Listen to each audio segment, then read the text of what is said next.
You can't beat a good old love story. Two characters connecting with and learning to care for one another. No, I'm cutting the preamble. If you are a fan of things, people, and breathing, read this manga right now. I am no longer asking. How Do We Relationship is the best romance manga I've ever read, but also just one of the deepest stories I have ever encountered. By itself, that's not a big surprise. Love is just about the most universal theme out there, covering every spectrum of human emotion, but never have I seen a portrayal of, specifically, contemporary young adult relationships this thorough and this heart-wrenchingly real. It not only deconstructs the idealized image of love in fiction, the common tropes of romance manga and anime, but builds something completely new on top that takes the exploration into a far more nuanced and compelling place. Instead of being like, oh, what if the story continued after they got together for once, it's more like, oh my fucking god, Jesus Christ. But I don't want to set the expectation that this is a trashy soap opera with bullshit plots and human train wrecks crashing into one another. Quite the opposite. This manga doesn't have the most dramatic stakes, nor is it that psychological or abstract, but exactly in its simple presentation, it finds the power to constantly blindside me with its compassion and its ability to both make me feel so seen and so exposed.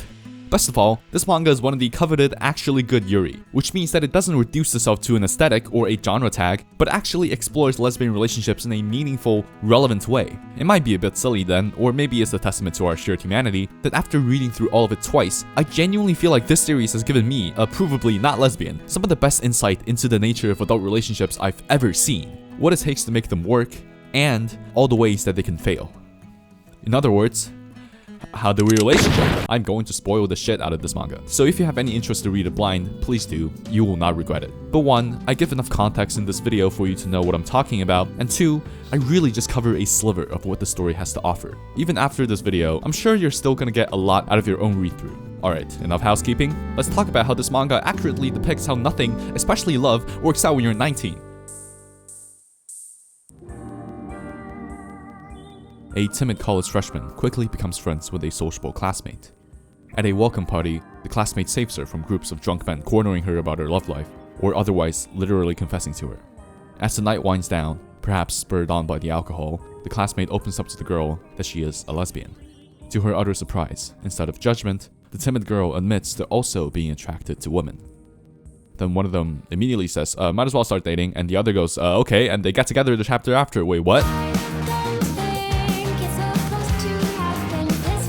Part 1. Okay, but how do we actually relationship though? It's no surprise why so much romance media is focused on the period before the leads properly enter a relationship. The audience gets to see a satisfying dramatic arc of the characters building up a compelling dynamic, realizing their feelings for one another, and inching tantalizingly close to finally making out. Romance anime in particular have a reputation for cutting it off immediately after they get together, as if insinuating everything after that is boring. Now, that's never been fully true. If you looked around, you'd definitely find stories that go further and end up as classics, but it's especially not true now, where so many flagship romance series continue way after the big confession and explore how the relationship would actually look like, to various degrees of success. But all of them, at best, still feel like extensions to a complete story rather than the story itself. This is why How Do We Relationship fascinated me from the very beginning. What if the main leads didn't go through an emotionally swelling journey to finally reveal their feelings for one another and live happily ever after? What if, to take the author's words from the volume 1 afterward, you just stick them together and just let them figure it out? The protagonists of this manga, Saiko and Miwa, get into their relationship before they're even that sure they're into one another.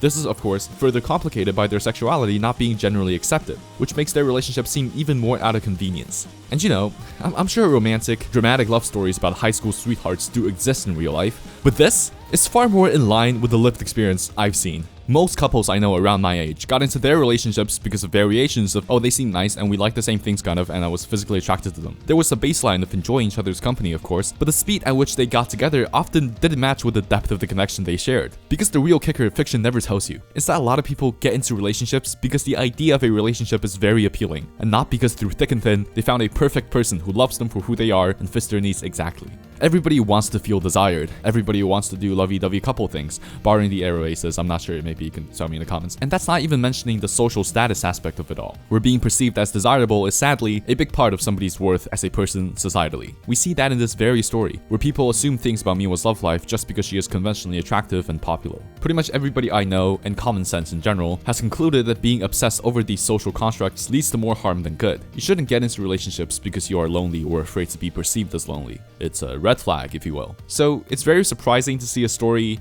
positively depict this, or at least not condemn it. Saeko and Miwa's relationship has an unconventional start, but immediately after they establish it, Miwa says that she wants them to start from the beginning, and in the next several volumes, the romance is played mostly straight.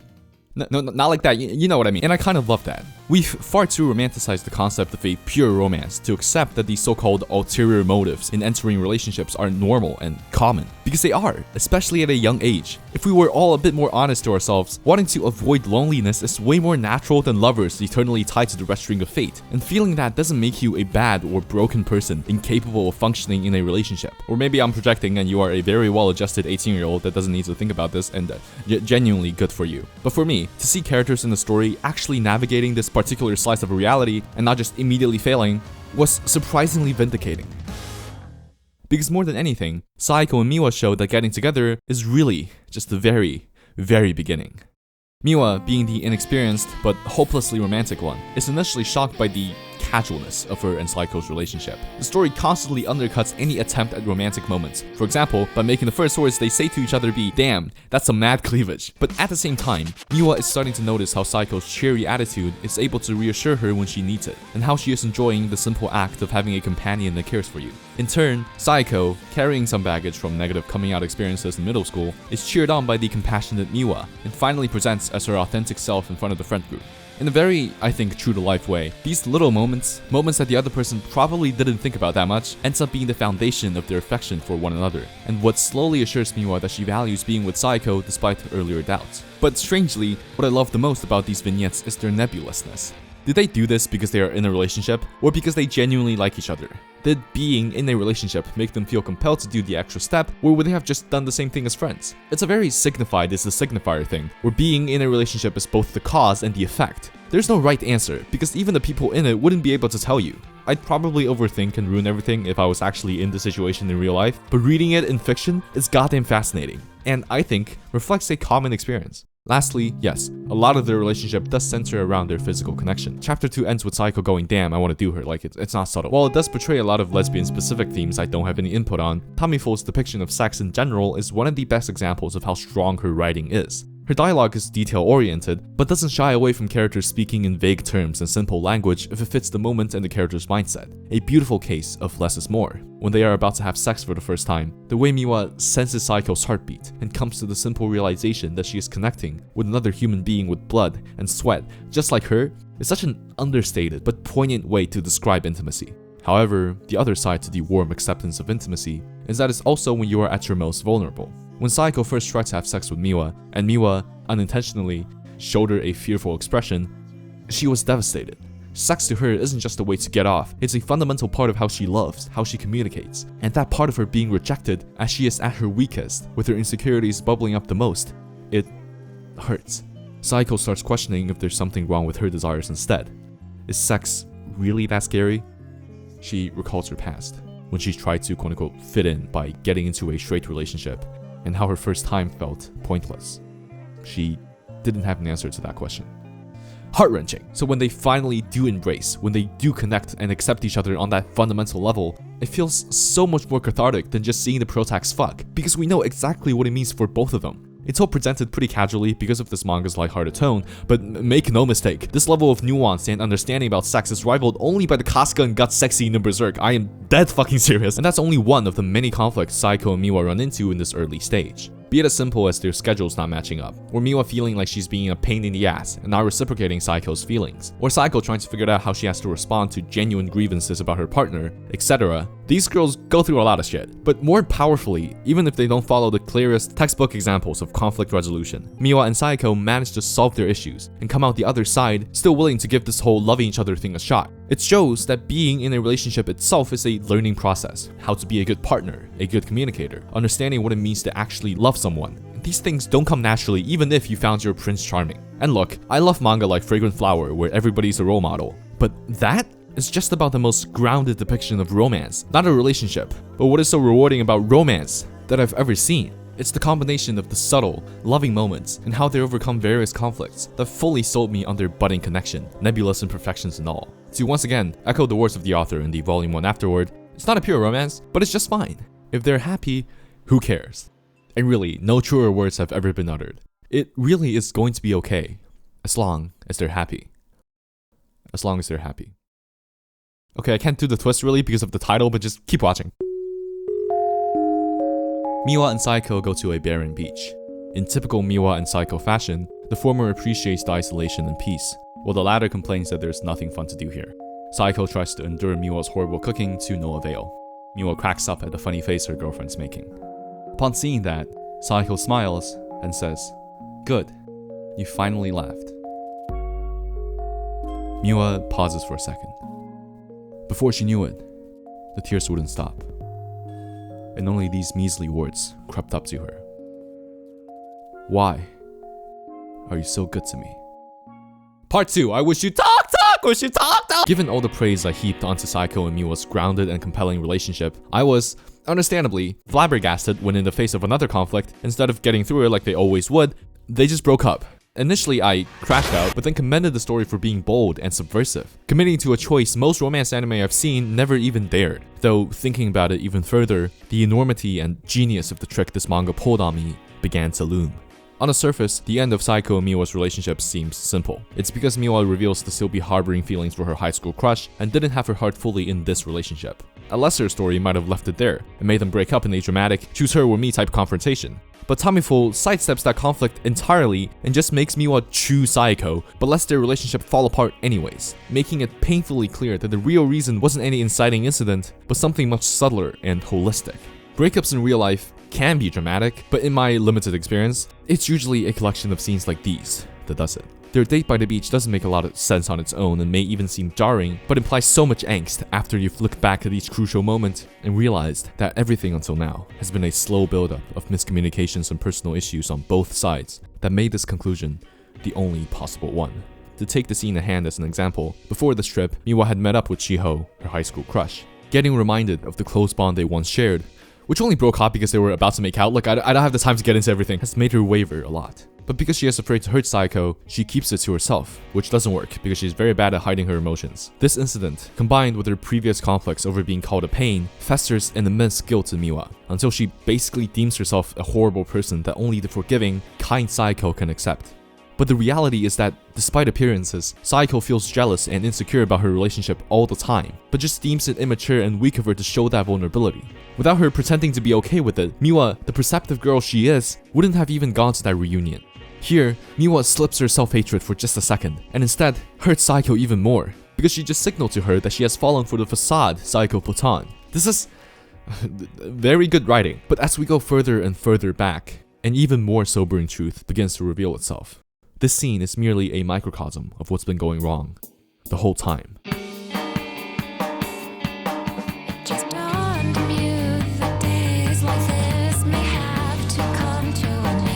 There's this part early on where Miwa asks Sai how she can be that talkative around other people, and she says, "You don't have to let them know what you really think, just get your point across." What seemed like useful advice for Miwa to break out of her shell quickly proves to be a pattern of something much more concerning. Saiko is very good at talking, but she is terrible at conveying how she actually feels. She can't tell Miwa about her jealousy. She can't tell Miwa about her traumatic middle school days. The one time she gives her some of her genuine grievance, she immediately walks it back and tries to smooth it over. She can't even express emotion or pleasure without feeling disgusted at herself. She doesn't like herself very much, and has put the responsibility on herself to quote-unquote fix parts of her she deems weak. Saiko has been this incredibly cheerful person who can liven up any social gathering and Miwa's morale when she needs it, but also a people pleaser who is afraid her real self will drive others away this whole time.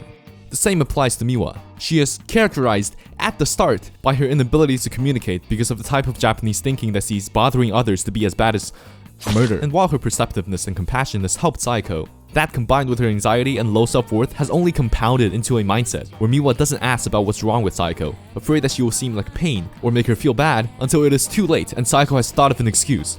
As a poet once said, communication doesn't sit on top of the relationship, it is the relationship. So it's no surprise that this intricate web of broken communication, where the two characters' individual baggage clash in a way that just barely misses what the other truly feels every time, was never going to work. The actual surprise was that the realization only seeped in towards the very end, because of how delicately everything in the story had been balanced. These larger issues were always portrayed in disparate enough parts to not let you dwell on it too much, instead driving your focus onto something else happening in their lives, like a date or a side plot or something else. The story is written in a way to make you believe in their relationship working out or look towards a specific incident as the sole reason for their split, and only then realize how none of this was fundamentally ever really working. I don't think this is really a stretch, as the author basically confirms this was her plan the whole time in another afterword.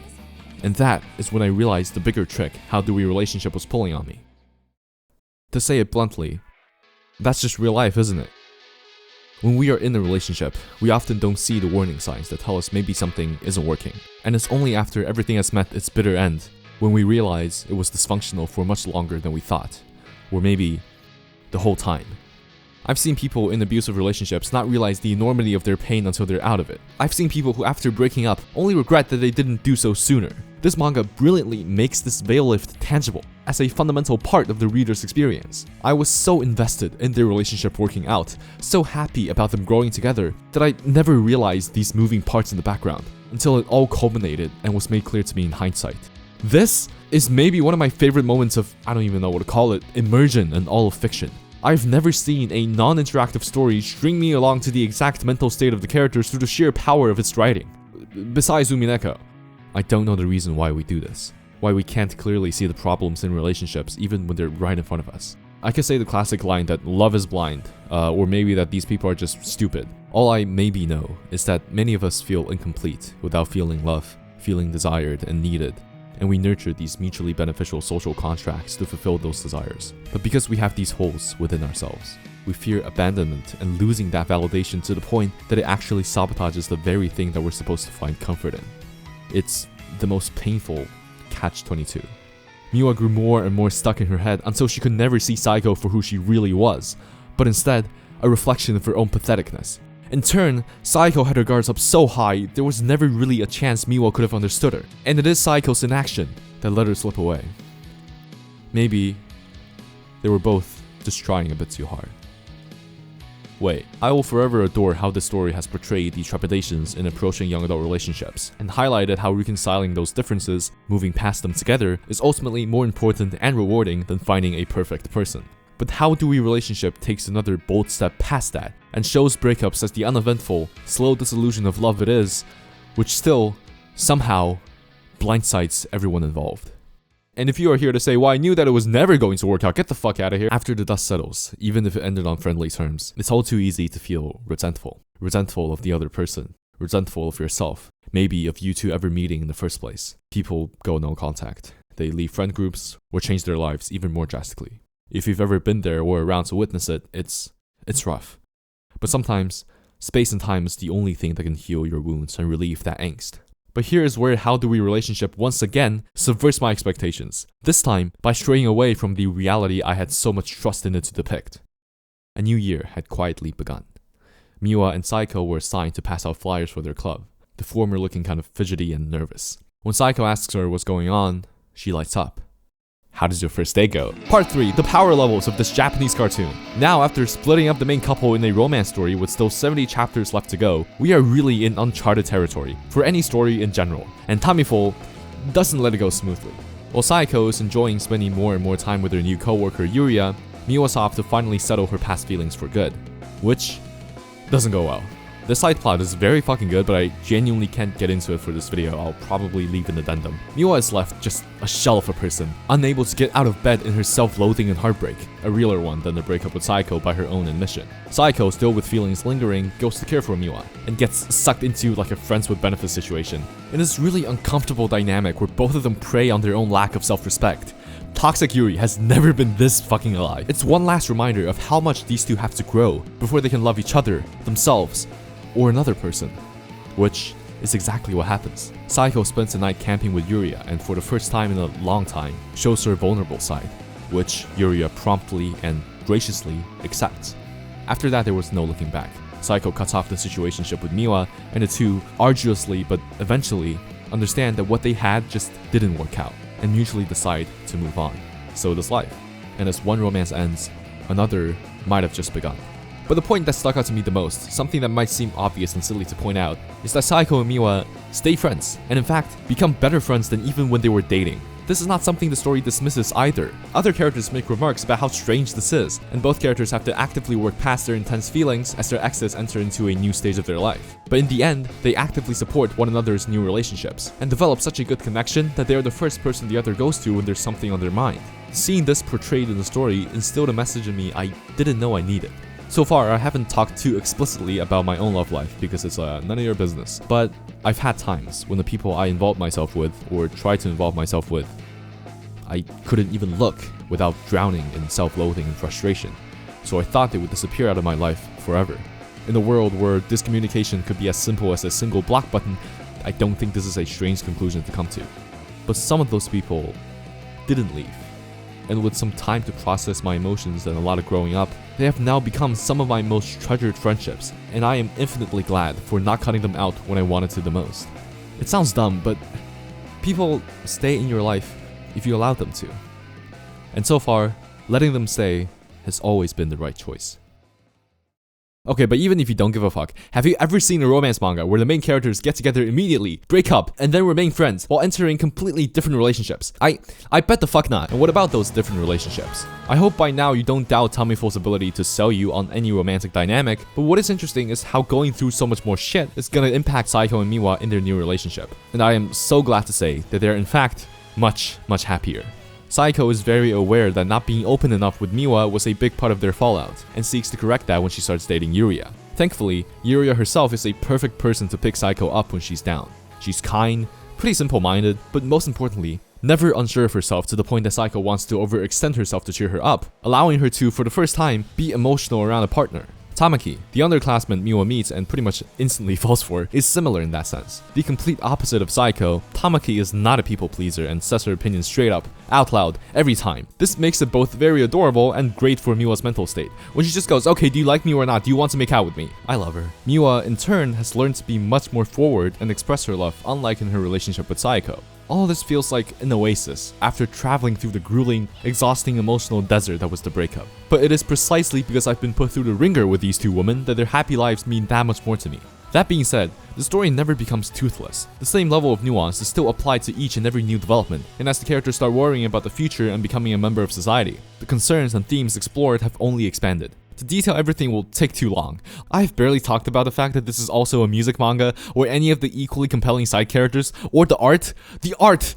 Oh my god. This video was supposed to be like a quick one to get me back into the flow of things, and it's already scarily long. Why did I do this to us? And there's still like 50 chapters left to cover. They're breaking up, aren't they? I was talking to a friend in a stable long-term relationship about this video, and he offhandedly said, relationships are all about needs. Your needs, your partner's needs, and fulfilling those needs. That really stuck with me, because while communicating properly is a very important step, as I see myself and the people around me grow up, it's not been the part we're worried about the most. At this point, most of us are mature and sensible enough to communicate our needs just fine. Those needs clashing with your partners or being fundamentally incompatible with your partners is often the more pressing issue.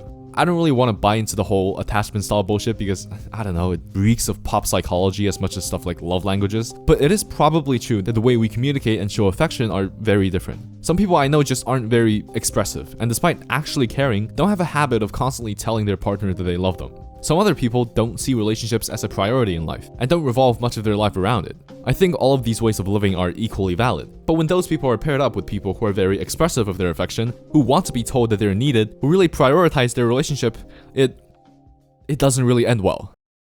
And then my friend said, JPEG Mafia, your teeth is so white, you have so many books. Yuria, through dating Saiko, realized that despite loving her, she isn't the type that wants to maintain relationships. She wants to make Saiko happy while they're together, but also prefers to be alone whenever she's feeling down. Much, if not most of her life, is taken up by her hairstyling career, and instead of organizing dates and all that, she feels perfectly content to just spend time with her friends and pursue her passions. Tamaki and Miwa, in a more angsty way because Miwa never catches a break, realized that their idea of intimacy didn't match. Tamaki, despite not being specified as such, shows asexual tendencies and cannot meet Miwa's sexual desires. Going back to what I said way earlier, this drives out all of the deepest insecurities in people, and Miwa, desperately trying to fix herself, only deeply hurt Tamaki in the process. This part where she feels good during sex and is so fucking guilty about it is, God, it's such a painful parallel to Saiko early on. Eventually, all four of them realized that their relationship had to give. This is a distinct experience from Miwa and Saiko's time together. Compared to the bitterness you feel at the messy, emotional breakup, The realization that your needs simply don't match up can be a sort of relief. Its feelings neatly organized into the folders of a comprehensible reality. But the regret, the wish that something could have worked out differently, nevertheless seeps in. And you might even start to hate that simple reality for how clear-cut, how absolutely ruthless and cold it is. But once again, these anime women prove to be better than me. Instead of holding on to their regrets, they take their feelings and channel it into the future, and make sure to take the people they care about along with them. Tamaki, who through Miwa experienced love for the first time, is of course heartbroken. But sooner than Miwa expects, she once again flashes the smile that made Miwa fall in love with her in the first place, bringing her trademark confidence and snarkiness. I hope you never forget it for the rest of your life. Anyway, see you later. But the part that really hit me is when Saiko goes to help Yuri pack up her own things from their apartment. Here, in this totally inconsequential scene, the story delivers maybe my favorite panel in the whole manga.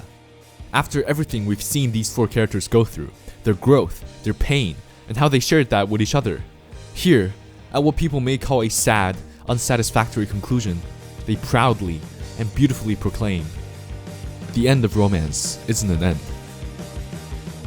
It's just the beginning of something new. Part 4, I'm not crying, you are! How Do We Relationship is an intricate, deeply moving, but also superbly entertaining story about love and connection. Its breadth and courage to uncover every uncomfortable detail about modern queer relationships is mind-blowing.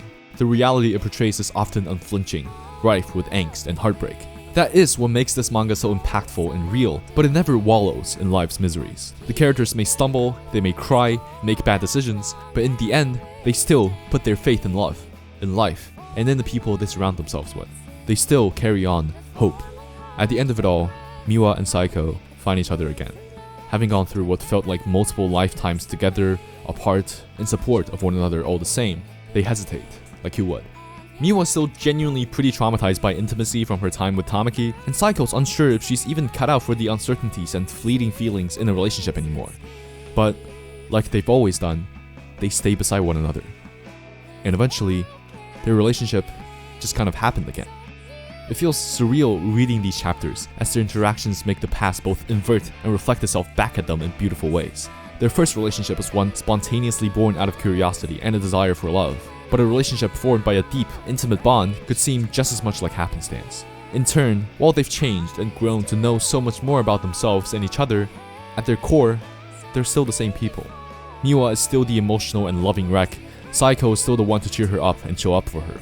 But this recurrence means so much more than just a cool narrative callback. This is love. To borrow the words of the poet again, to act well in love isn't to simply accept the other person as they are, but to coax their selfhood out of them. This parallel is not just a testament that Miwa and Saiko aren't themselves around each other, but that they become themselves around one another. Maybe this is why we keep going, despite the stumbles, despite the sometimes very obvious signs that it wasn't working. We can't learn everything about ourselves by ourselves, and being known by someone and having that piece of you given back is one of the best experiences you could have.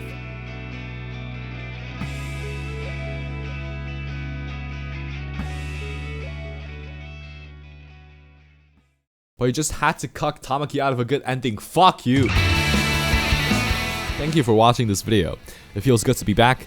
Videos will definitely be more frequent from now on. I'm hoping one a month, but it's summer, so anything can happen, as in more videos, not less videos. Please subscribe if you enjoyed this, but I'm gonna be all over the place, so you do what you want. I'm also here to announce that I have launched a Patreon. If you've stuck around to the end, you might be interested to see me continue living so I can continue making these videos, and you can help me do that over at patreon.com/CuriousNLCL. For as low as $2 a month, you get your name in the credits, early access to videos, and a monthly Q&A segment. If you pledge higher than $5, you get a bonus video a month about whatever I'm into at the time as well. I'm just starting out, and I do have a lot more plans for the Patreon, so this won't be the final look.